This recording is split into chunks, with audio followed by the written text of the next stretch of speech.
prayer. Prayer and forgiveness. What an amazing combination. I'll never forget the day that I was in my little house in Seattle, Washington, and I received a phone call from my mother.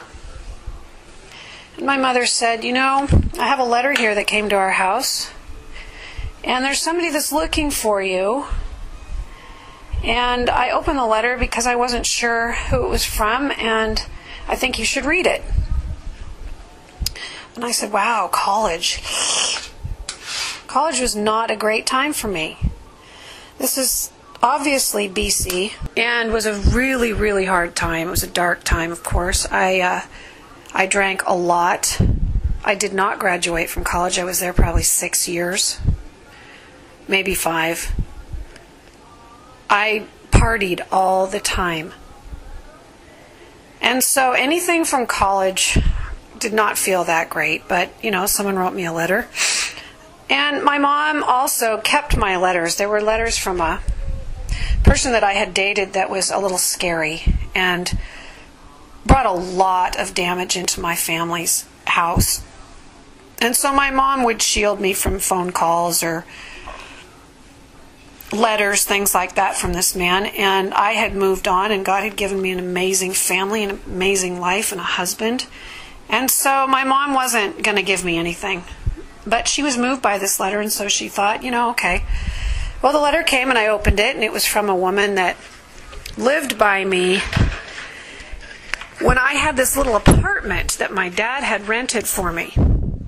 And the letter said, this was my name, and I don't know if you remember me. I lived in the corner at this address. I'm looking for a girl who lived next door to me. I have something that belongs to her, and I must return it to her. I've been praying that God would help me find her.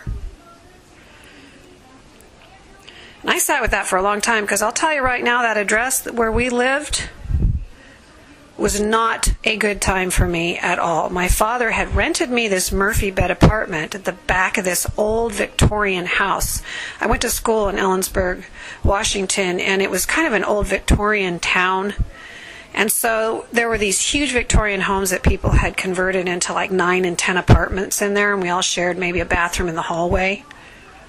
And mine was the smallest one underneath this dark staircase. And it had a Murphy bed and a couch and a small kitchen, and that's it. And I never stayed there because I was living with my boyfriend, and my dad came over there and rented it for me because he just couldn't bear the thought that I was living with this man. But I never stayed there. And when I did, I was so drunk I couldn't get home, and so I would just crash at this apartment.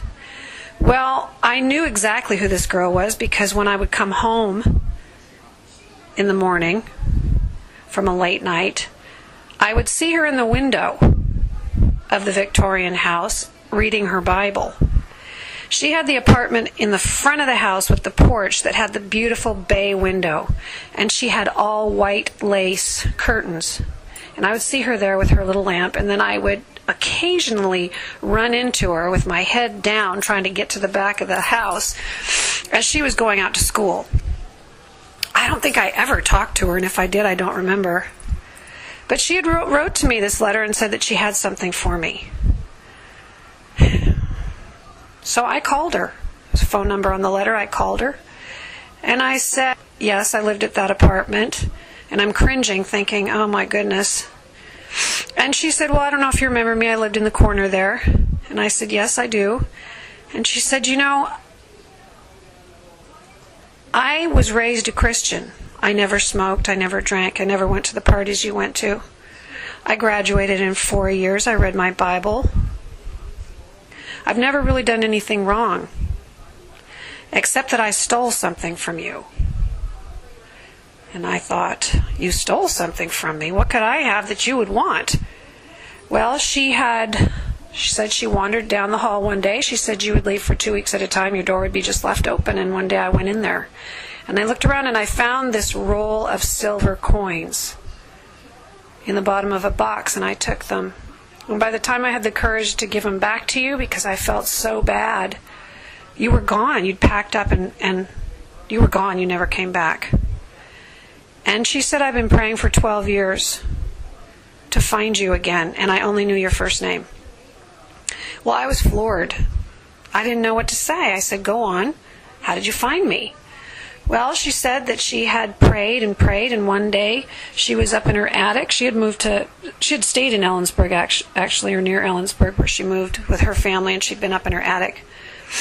And she was looking for some china to put out for a party or Christmas or something like that, and she found this old roster, college roster, and she went through the roster, and she wrote the same letter to all of us, and I was the one who answered.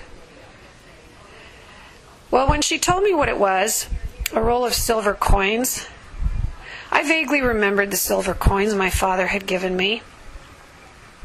But they didn't mean nearly as much until they came in the mail, and I'll never forget opening the door, and there was a box at the door, and I opened these coins, and I set them in my hand, and they were heavy, because there was 20 silver dollars that my father had given me when I was 20 years old. And they meant everything to me now because he had died. And I sat there and I looked at those coins and I thought I would have spent those on cigarettes. I would have spent them 1,000,000 times over, and this wonderful woman had kept them for me so that I could place them in the bottom of my God box, where they sit to this day and remind me of the faithfulness of God, even when you think you don't deserve it. I called that woman back and I told her my story. I told her that God had found me and that I knew that He had protected those coins for me so that I could have a symbol to put in my God box and I could pass this story on. And all she could say is, "Please forgive me." And how could I not? How could she even ask me, the sinner, to forgive such a perfect person who did one thing wrong?